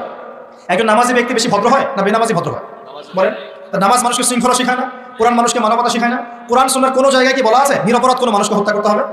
বরং আমি তো একটা আয়াত বললাম, কেউ যদি একজন মানুষের জীবন বাঁচায়, সূরা মাইদা আল্লাহ পাক বলছেন, কেউ যদি একজন মানুষের জীবন বাঁচায় সে যেন পুরো মানব জাতিকে বাঁচালো, বলি আলহামদুলিল্লাহ। আর কেউ যদি কোনো মানুষকে অন্যায়ভাবে হত্যা করে সে যেন পুরো মানব জাতিকে হত্যা করে। একটু খেয়াল করে দেখেন, সারা বিশ্বে যত মানুষকে হত্যা করা হচ্ছে মুসলিম কান্ট্রিগুলো, সিরিয়া, ইয়েমেন, আফগান তো চলে গেল, তারপরে আপনার ইরাক, লিবিয়া, জর্ডান, লেবানন, ঠিক আছে, ওই যে রোহিঙ্গা, তারপরে উইঘুর, মুসলিমদেরকে যেখানে যেখানে হত্যা করা হয়েছে এখানে মানবতা বিরোধী অপরাধ হয়নি? এটাকে সন্ত্রাসবাদ বলা যায় না? এটা ওদের জঙ্গিবাদ নয় কি? তাহলে প্রকৃত অর্থে সন্ত্রাসী এবং জঙ্গি কারা? মুসলিমরা না ওরা? যখন নিরপরাধ মাসুম বাচ্চাদেরকে বোম মেরে হত্যা করা হয়, মা বোনদেরকে ইজ্জত নষ্ট করা হয়, আমাদের মুসলিম ভাইদেরকে পাখির মতো গুলি করে হত্যা করা হয়, তখনই মতবাদ থাকে না? তো এদের কাছ থেকে আমাদেরকে শিখতে হবে কোনটা ন্যায় কোনটা অন্যায়। এগুলো চলতে থাক, কিন্তু এই চলা ইনশাআল্লাহ তাআলা বেশি দিন সাস্টেইন করবে না ইনশাআল্লাহ। কারণ আমরা শেষ জামানার ছাত্র, আমরা জানি যে এই জুলুম ইনশাআল্লাহ তাআলা এই বিশ্বের বেশি দিন থাকবে না ইনশাআল্লাহ। অচিরে আল্লাহ রাব্বুল আলামিন এমন প্রজন্ম আনবেন, এমন নেতা আনবেন যাকে আল্লাহ পাক বলছেন তার নাম হবে মাহদি, এবং তার নাম মুহাম্মদ, তার টাইটেল মাহদি, বাবার নাম আব্দুল্লাহ, মায়ের নাম আমিনা। মুহাম্মদ সাল্লাল্লাহু আলাইহি ওয়াসাল্লামের বংশধর থেকে একজন, তার সাথে আল্লাহ পাক ঈসা আলাইহিস সালামকে পাঠাবেন, এবং তিনি এই পুরো জুলুমের শেকড়টাকে এমনভাবে উপড়ে ফেলবেন যে 40 বছর তার ন্যায় এবং ইনসাফের শাসন না আসা পর্যন্ত কিয়ামত হবে না ইনশাআল্লাহ। অতএব সামনে অপেক্ষা করছে এই বিজয়ের দিন। খুশি হচ্ছেন না বেজার হচ্ছেন? ইনশাআল্লাহ তাআলা এই দিন আমরা দেখে যেতে পারি না পারি, এই মেসেজটা তো পৌঁছে দিতে পারি যে সামনে এটা আসছে ইনশাআল্লাহ। আমাদের কিছু দায়িত্ব আছে, আমি সেটাকে পরে আসবো ইনশাআল্লাহ। প্রিয় ভাইরা, একটা কথা খালি বললাম এখানে, এই সময়টাকে মূল্যায়ন করতে আল্লাহ পাক আপনাকে পরামর্শ দিয়েছে। এখন আপনার সামনে সবচেয়ে বেস্ট অপশন কোনটা? আপনি পাপগুলোর লিস্ট করে 2 রাকাত নামাজ পড়বেন, সুন্দর করে ওযু করে চোখের পানি ছেড়ে দিয়ে আল্লাহকে বলবেন, আল্লাহ এই 30 বছর আমি যত পাপ করেছি, যত পাপ আল্লাহ করেছি, জেনে করেছি না জেনে করেছি, বুঝে করেছি না বুঝে করেছি, প্রকাশ্যে করেছি গোপনে করেছি, যত পাপ আল্লাহ হয়েছে আমার দ্বারা, আল্লাহ তুমি সমস্ত পাপকে মাফ করো। বলবেন আল্লাহুম্মা ইগফির লি মা কদ্দামতু ওয়া মা আখখারতু ওয়া মা আসরারতু ওয়া মা আ'লানতু ওয়া মা আনতা আ'লামু বিহি মিন্নি আনতাল মুকদ্দিম ওয়া আনতাল মুআখির ওয়া আনতা আলা কুল্লি শাইইন কাদির। এটা দোয়া। অথবা বলবেন আল্লাহুম্মা আনতা রাব্বি লা ইলাহা ইল্লা আনতা খালাকতানি আনা আবদুকা ওয়া আনা আলা আহদিক ওয়া ওয়া'দিকা মাসতাতা'তু আ'উযু বিকা মিন শাররি মা সানা'তু আবু'ু লাক বিনি'মাতিকা আলাইয়া ওয়া আবু'ু বিযানবি ফাগফির লি ফাইন্নাহু লা ইয়াগফিরু যুনুবা ইল্লা আনতা। এটাও পারেন না? বলবেন আল্লাহুম্মা ইন্নী যালামতু নাফসি যুলমান কাসীরান ফাগফির লি মাগফিরাতান মিন ইনদিকা ওয়ারহামনি ইন্নাকা আনতাল গফুর। এটাও পারেন না? বলবেন রব্বিগফিরলি রব্বিগফিরলি। এটাও পারেন না? বলবেন রব্বিগফির ওয়ারহাম ওয়া আনতা খায়রুর রাহিমিন রব্বিগফির ওয়ারহাম ওয়া আনতা খায়রুর রাহিমিন। আমার সাথে বলেন রব্বিগফির ওয়ারহাম ওয়া আনতা খায়রুর রাহিমিন। এতটুকু অন্তত বলবেন, বলে চোখের পানি ছেড়ে দিয়ে আপনি তওবা করবেন ইনশাআল্লাহ তাআলা। আল্লাহ পাক কি বলছেন শুনুন। আল্লাহ পাক বলছেন সূরা ফুরকানের শেষের দিকে, আল্লাহ পাক বলছেন ইল্লা মান তাবা, যে ব্যক্তি তওবা করে ফিরে আসবে, ওয়া আমানা এবং ঈমান নিয়ে আসবে, ওয়া আমিলা আমালান সালিহান এবং সৎআমল সম্পাদন করা শুরু করবে, মানে এরপর আর খারাপ কাজ করবে না, বাকি জীবন ভালো কাজ করবে। আল্লাহ পাক বলছেন উলাইকা আল্লাযীনা উলাইকা ইল্লা মান তাবা ওয়া আমানা ওয়া আমিলা আমালান সালিহান ফাউলাইকা ইউবাদদিলুল্লাহু সাইয়্যাতিহিম হাসানাত। এরাই সেই ব্যক্তি, এরাই সেই সব মানুষ যাদের সমস্ত গুনাহকে আল্লাহ পাক নেকি দিয়ে পরিবর্তন করে দেবেন ইনশাআল্লাহ। শুধু গুনাহ মাফ করে দিবেন না, আল্লাহ পাক বলেছেন শুধু গুনাহ মাফ করব না, যদি গুনাহ হয় থাকে 1 কোটি, আল্লাহ পাক 1 কোটি নেকি দিয়ে পরিবর্তন করে দিবেন ইনশাআল্লাহ। কিসের অপেক্ষা তাহলে এখন? আজকে কোনো অপেক্ষা হবে? আজকে রাত্রে ইনশাআল্লাহ তওবা করে, এখনই তওবা করে ফেলবো ইনশাআল্লাহ। ওয়াজ শুনে বাসায় গিয়ে জায়নামাজে বিছিয়ে 2 রাকাত নামাজ পড়ে খাস তওবা করে, এভারেজ মুসলিম হওয়ার তওবা করব না। কিরকম মুসলিম হওয়ার তওবা করব? যে মুসলিমরা সমাজ পরিবর্তন করবে ইনশাআল্লাহ। এটা করতে গেলে কি লাগবে? ফার্স্ট অফ অল আপনাকে জ্ঞান অর্জন করতে হবে। কি করতে হবে? প্রচুর পড়াশোনা করতে হবে, জ্ঞানের বিপ্লব চাই, জ্ঞানের পুরো বিপ্লব চাই। তারপরে বেশি বেশি নেক আমল করতে হবে নবীর সুন্নাহ অনুযায়ী, এরপর হালাল খাইতে হবে, তারপরে আদর্শ পরিবার করতে হবে, নিজের পরিবারে পর্দা সালাত কায়েম করতে হবে, তারপরে সমাজের সৎ কাজ আদেশ করবেন, অসৎ কাজে নিষেধ করবেন, এই যে মানব কল্যাণমূলক কাজ করবেন, সবার সাথে ঐক্যবদ্ধ থাকবেন, বিভক্ত হবেন না, সবার কল্যাণ চাবেন, কারো অকল্যাণ চাবেন না, কারোর সাথে হিংসা বিদ্বেষ জীবত্ব মধ্যে যাবেন না, সমালোচনা সংস্কৃতির মধ্যে যাবেন না, আল্লাহওয়ালা আত্মশুদ্ধিওয়ালা মানুষের কাছে থাকবেন, পলিটিশিয়ানদের সাথে ভালো সম্পর্ক রাখবেন, তাদেরকে নিয়ে দিনের কাজ করবেন, তাদেরকে বাদ দিয়ে দিনের কাজ করবেন না, তাদেরকে নিয়ে দিনের কাজ করবেন, এবং তাদের মধ্যে যারা সৎ যারা তাদেরকে ভোট দিবেন। সমস্যা কি? ডেমোক্রেসি 100% ইসলামিক পদ্ধতি কিনা সেটা পরের প্রশ্ন। এখান থেকে আপনি এখন বের হতে পারছেন না, তার মানে এখান থেকে স্কিপ করা আপনার পক্ষে পসিবল হচ্ছে না। তাহলে যে ব্যক্তি সৎ তাকে কমসে কম নিযুক্ত করেন, সমস্যা কোথায়? তার দ্বারা কিছুটা হলেও তো উপকার হবে। মানে নাই মামার চেয়ে তো কানা মামা ভালো নাকি? খেলাফত তো কেন করতে পারছেন না? পারছেন? তাহলে যে পদ্ধতির মধ্যে তুলনামূলক কিছু সৎ মানুষ আছে ওই মানুষগুলোকে নিয়ে আসেন, সমস্যা কোথায়? ইনশাআল্লাহ তারাও দিনের জন্য কাজ করবে, আমরা একটা ঐক্যবদ্ধ জাতি হিসেবে বিশ্বের বুকে মাথা তুলে দাঁড়াবো ইনশাআল্লাহ। আমি খুব স্বপ্ন দেখি, আমি খুব আশা পোষণ করি, আর স্বপ্ন দেখতে হয়, স্বপ্নই আপনাকে ঘুমাতে দিবে না। স্বপ্ন কি? স্বপ্ন দেখতে হয়, স্বপ্ন নিয়ে তো মানুষ বাঁচে। একটা উন্নত জাতি গঠনের এবং সব দিক থেকে সমৃদ্ধ একটা দেশ গঠনের স্বপ্ন আমরা সবাই দেখবো, কেন দেখবো না? এই স্বপ্ন নিয়ে আমরা বাঁচবো, ইসলামিকভাবে গড়বো, যাতে বিশ্বের বুকে আমাদের দেশটা মাথা তুলে দাঁড়াতে পারে ইনশাআল্লাহ। মাথা তুলে দাঁড়াবো মানে কাতার একটা ছোট্ট কান্ট্রি না, ঢাকা শহরের সমান হয়তো না কাতার, এত ছোট কান্ট্রি। এই ছোট্ট একটা কান্ট্রি সারা বিশ্বের বড় বড় অ্যাফেয়ার্সের মধ্যে মাথা ঢুকাচ্ছে। আপনারা কি জানেন যে আমেরিকার সাথে তালেবানদের যে মিউচুয়াল আত্মসমর্পণের বা মিউচুয়াল যেটা হয়েছে সন্ধি, যেটা আমরা বলি যুদ্ধবিরতি, বলা যায় যে আমেরিকার পরাজয় এবং তাদের বিজয়, এটাই বলা যায়। তো এখানে সবচেয়ে ভালো ভাইটাল রোল কে প্লে করেছেন জানেন? এই কাতার, ছোট্ট একটা কান্ট্রি। কাতার হচ্ছে আমাদের আয়তন অনেক বড়। ওই যে বলেছি উত্তর কোরিয়া ছোট্ট কান্ট্রি, মাথা পিছু আয় আমাদের চাইতেও কোনো সময় মিসাইল বানিয়ে রেখে দিয়েছে, আমেরিকা ভয়ে তার সামনে যেতে পারে। খেয়াল করেছেন? আয়তন কিছুই না, যদি আমরা ঐক্যবদ্ধ হতে পারি, শিক্ষিত হতে পারি, প্রযুক্তির জ্ঞান অর্জন করতে পারি, আমাদের মধ্যে ঐক্য থাকে, আপোষে আমরা মিল মহব্বতের সাথে ন্যায়ের সাথে যদি আমরা সমাজ পরিচালনা করতে পারি, বাংলাদেশও বিশ্বকে নেতৃত্ব দেবে ইনশাআল্লাহ। কেন আমরা সবসময় নতজানু হয়ে থাকবো? কি জন্য? আমরা ঋণ চাবো কেন? আমরা ঋণ দিব উল্টে ওদেরকে, আমরা ঋণ দিব ওদেরকে। আমরা কি দেই নাই মনে করছেন নাকি? একটা সময় ছিল যখন আমরাই সবাইকে লোন দিয়েছি, জানেন? একটা সময় ছিল যখন এই মুসলিমদের লোনের উপরে পশ্চিমারা টিকে থাকতো। আমরা ওদেরকে জ্ঞান দিয়েছি, মেডিকেল সায়েন্স দিয়েছি, প্রযুক্তির সবকিছু দিয়েছি। ওই মঙ্গোলিয়ানরা যখন আক্রমণ করেছিল বাগদাদ, হালাকু খাওয়ার সময়, তখন আমাদের একটা অধঃপতন ঘটেছে, অনেক জ্ঞান, অনেক সম্পদ নষ্ট হয়ে গেছে। তারপর যখন ক্রুসেড শুরু হলো, ক্রুসেড ব্যাক টু ব্যাক 3-4টা ক্রুসেড হয়েছে, এই ক্রুসেডগুলোতে মুসলিমদের কিছু অধঃপতন হয়েছে। এরপর যখন অটোম্যানরা রাশিয়ার পক্ষ নিয়েছে, আর প্রথম বিশ্বযুদ্ধে যখন ব্রিটেন জয়লাভ করে, তখন মুসলিমদের অধঃপতন শুরু হয়েছে। এর আগ পর্যন্ত মুসলিমরা সারা বিশ্বকে শাসন করেছে। আমাদের ইতিহাস বলে গেলে চলবে না, স্বপ্ন দেখেন, ইতিহাস পড়েন। আল্লাহ পাক সময় মূল্যায়ন করতে বলেছেন। প্রিয় ভাইরা, ইতিহাস পড়েন, কোরআনের হিস্ট্রি পড়েন, বিশ্বের হিস্ট্রি পড়েন, নিজের সময়কে মূল্যায়ন করেন। আজকেই তওবা করেন, ফিরে আসেন এবং দিনের জন্য কাজ করেন, প্রত্যয় ব্যক্ত করেন। আল্লাহ পাক তৌফিক দান করেন। এই সময় কসম করে আল্লাহ বলছেন সবাই ক্ষতির মধ্যে আছে। সবাই বলতে কারা? সবাই বলতে সেই সব মানুষ বাদ দিয়ে যারা 4টা গুণ অর্জন করবে। কয়টা গুণ ভাই? মাত্র 4টা গুণ। কয়টা গুণ?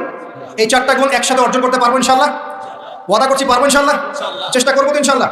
শুনে নেন, সংক্ষিপ্ত করে বলছি। 1, আমাদের সবাইকে মুমিন হতে হবে। ইল্লাল্লাযীনা আমানু, যারা ঈমানদার। ঈমানদার কারা? উত্তর হাদিসে জিবরিলের মধ্যে আছে। নবী সাল্লাল্লাহু আলাইহি ওয়াসাল্লামকে জিবরাইল আলাইহিস সালাম জিজ্ঞাসা করছেন, আখবিরনি আনিল ঈমান, হে নবী আমাকে ঈমান সম্পর্কে বলুন। এই জায়গায় একটু ভালো করে বোঝেন, এখানে বর্তমান যে শিক্ষা ব্যবস্থা নিয়ে যে কথাটা উঠেছে, এর একটা গোড়ার সমস্যা চলে আসবে। একটু ভালো করে বোঝেন এই জায়গাটা। জিবরাইল আলাইহিস সালাম বলছেন, হে মুহাম্মদ সাল্লাল্লাহু আলাইহি ওয়াসাল্লাম, ঈমান কাকে বলে? নবীজি বলছেন, আল ঈমান, ঈমান হচ্ছে আন তুমিনা বিল্লাহ, তুমি আল্লাহতে বিশ্বাস করবে। 1, ওয়া মালাইকাতিহি, ফেরেশতাগণে বিশ্বাস করবে। 2, 3, ওয়া কুতুবিহি, আসমানি কিতাবসমূহে বিশ্বাস করবে। 4, ওয়া রুসুলিহি, রাসূলগণে বিশ্বাস করবে। 5, ওয়াল ইয়াউমিল আখির, পরকালে বিশ্বাস করবে। 6, ওয়াল কদরি খাইরি ওয়া শাররি, তাকদীরের ভালো মন্দ বিশ্বাস করবে। একটু মনোযোগ দিয়ে দেখেন, ঈমানের 6টা পিলার কি ছোঁয়া যায়? এগুলো কি কঠিন? এগুলো কি তরল? এগুলো কি বায়বীয়? এগুলোকে কি জ্ঞানের সংজ্ঞায় ফেলা যায়? ঈমানের 6 পিলারকে চোখে দেখা যায়? স্পর্শ করা যায়? ঈমানের 6 পিলার, এই 6টা পিলার, এই 6টা পিলারকে কি ল্যাবরেটরিতে ল্যাবে বসে প্রমাণ করা যাবে? এই 6টা পিলারকে কি যুক্তি, বিজ্ঞান, দর্শনের মানদণ্ডে বিচার করা যাবে? যাবে না। আল্লাহ পাক বলছেন, আলিফ লাম মিম যালিকাল কিতাব লা রাইবা ফি হুদাল লিল মুত্তাকিন, মুত্তাকি কারা? আল্লাযীনা ইউমিনুনা বিল গায়বি, যারা এই গায়েবে বিশ্বাস করে। ঈমানের 6 পিলার সবই গায়েব। এই গায়েবে অদৃশ্য বিশ্বাস না করতে পারলে আপনি মুমিন হতে পারবেন। তা আমাদের বিলিফ, আমাদের বিশ্বাসের ভিত্তিটা হচ্ছে অদৃশ্য। আমাদের বিশ্বাসের ভিত্তি কি? অদৃশ্যের জগৎ, গায়েবের জগৎ। আর পশ্চিমাদের বিশ্বাসের জগৎ হচ্ছে দৃশ্যমান জগৎ। এই কারণেই তাদের শিক্ষা সিস্টেমগুলো সব দৃশ্যমান জিনিসে বিশ্বাস করে, অদৃশ্য বিশ্বাস করে। এই কারণেই তারা এই সব মতবাদগুলোকে বইপত্র নিয়ে আসে। এই ডারউইনের মতবাদ বলেন, এই যে আপনার এটা কি অ্যাস্ট্রোনমিক্যাল এগুলো বলেন, নাসার গবেষণাগুলোকে বলেন, মঙ্গলের এটা খুঁজতেছে, চাঁদের এটা খুঁজতেছে, মানে ওরা চোখে যা দেখবে এটা বিশ্বাস করবে, চোখে যা দেখি না বিশ্বাস করবে। আর ওই মতবাদটাকে তারা জোর করে মুসলিমদের উপর চাপাতে যাচ্ছে। এই কারণেই মুসলিমদের বইপত্রের মধ্যে এখন এগুলো ঢুকে যাচ্ছে, এই মতবাদগুলো ঢুকে যাচ্ছে। তাহলে সমস্যা কিন্তু গোড়ায়। আমাদের কাছে জ্ঞানের সংজ্ঞা হচ্ছে জ্ঞান আল্লাহর পক্ষ থেকে আসে। আল্লাহ আল ইনসান মা লাম ইয়ালাম, আমি মানুষকে সেই জ্ঞান শিক্ষা দিয়েছি যা মানুষ জানতো না। আল্লাহ বলছেন আমি শিক্ষা দিয়েছি, মানুষ জ্ঞানী ছিল না, আমি শিক্ষা দিয়েছি। আল্লাহ বলছেন ওয়াকুলিল হাক্কু মির রাব্বিকুম, সূরা কাহফ 29 নম্বর আয়াত। আল্লাহ বলছেন হক সেটাই, জ্ঞান সেটাই যা তোমার রবের পক্ষ থেকে নাজিল হয়। আল্লাহ বলছেন ফালা তাকুনান্না মিনাল মুমতারিন, এই হক আল্লাহর পক্ষ থেকে আসে, তুমি সন্দেহ পোষণ করো না। ওদের জ্ঞানের সংজ্ঞা জ্ঞান দেখা যায়, ছোঁয়া যায়, উপলব্ধি করা যায়, এর আলোকে জ্ঞান তারা নির্ধারণ করে। আমরা বলছি জ্ঞান হচ্ছে আল্লাহর পক্ষ থেকে আসে। এটাকে আমরা ফিলোসফির ভাষায় বলি এপিস্টেমোলজিক্যাল একটা ডিফারেন্স, মানে জ্ঞানতাত্ত্বিক পার্থক্য। এই কারণেই শিক্ষা ব্যবস্থায় এই দৈন্যতা দেখা দিচ্ছে। ওদের শিক্ষা ব্যবস্থা এরকম, চোখে যা দেখবে তা বিশ্বাস করবে, চোখে যা দেখবে না বিশ্বাস করবে। আর আমাদের শিক্ষা ব্যবস্থার ভিত্তি হচ্ছে অদৃশ্য, গায়েবে আমরা বিশ্বাস করি। আল্লাহ গায়েব দেখি নাই বিশ্বাস করি, ফেরেশতা বিশ্বাস করি, আসমানি কিতাব বিশ্বাস করি, নবী রাসূল বিশ্বাস করি, পরকাল বিশ্বাস করি, আপনার ভাগ্যে বিশ্বাস করি। এগুলো বিশ্বাস না করলে আপনি মুমিন হতে পারবেন না। আর আল্লাহ পাক বলছেন মুমিন না হলে ক্ষতির মধ্যে আছে, সময়ের কসম। প্রথম শর্ত মুমিন হতে হবে, মনে বিশ্বাস করতে হবে, মুখে স্বীকার করতে হবে, কাজেও বাস্তবায়ন করতে হবে। এই পার্থক্যের কারণেই শেকড়ের সমস্যা হয়েছে। এখন ডালপালা নিয়ে আমরা নাড়াচাড়া শুরু করেছি। এইটা কেন, ইতিহাস কেন বিকৃত হচ্ছে, কেন ডারউইনের মতবাদ, কেন এই কেন সেই, এর শেকড়টা হচ্ছে এখানে। এখানে জ্ঞানতাত্ত্বিক পার্থক্য আছে। তো ওরা জ্ঞানের সংজ্ঞা যা বোঝে, আমাদের সংজ্ঞা তা নয়। আর ওদের বুঝটাকে জোর করে চাপিয়ে দেওয়া হচ্ছে আমাদের উপর। দেখো এখন সলিউশন কি? সলিউশন হচ্ছে আপনাকে বিকল্প সিলেবাস চিন্তা করতে হবে। এমন সিলেবাস যেখানে জেনারেল এবং ইসলামিক শিক্ষার সমন্বয় থাকবে এবং সেগুলোকে পড়ানোর মতো মুত্তাকি টিচারও থাকতে হবে। এরকম ইনস্টিটিউশন থাকতে হবে, বা যেগুলো আছে সেগুলোর মধ্যে নতুনত্ব সিলেবাসে নতুনত্ব এনে সংস্কার এনে ইনপুট করতে হবে। অথবা উপরের লেভেল থেকে কোনো উদ্যোগ গ্রহণ করলে ইনশাআল্লাহ সমস্যা সলভ হয়ে যাবে। আর আমরা আশা করি আমাদের ঊর্ধ্বতন কর্তৃপক্ষ যারা আছেন তারা জোর করে আমাদেরকে এগুলো চাপিয়ে দিবেন না ইনশাআল্লাহ। আমরা আশা করি তারা এগুলোর ব্যাপারে সচেতন হবেন এবং এই অনইসলামিক শিক্ষাগুলোকে আমাদের সোনামণিদের বই থেকে দূর করবেন ইনশাআল্লাহ।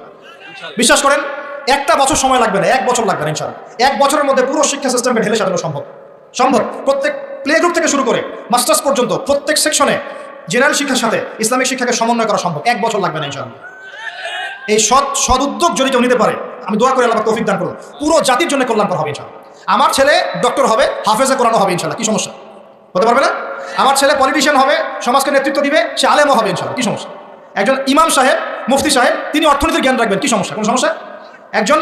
একজন মুহাদ্দিস মুফতি যারা ফারেক হয়ে বের হচ্ছেন, তারা বিশ্ব রাজনীতি সম্পর্কে জ্ঞান রাখবেন, কোনো সমস্যা?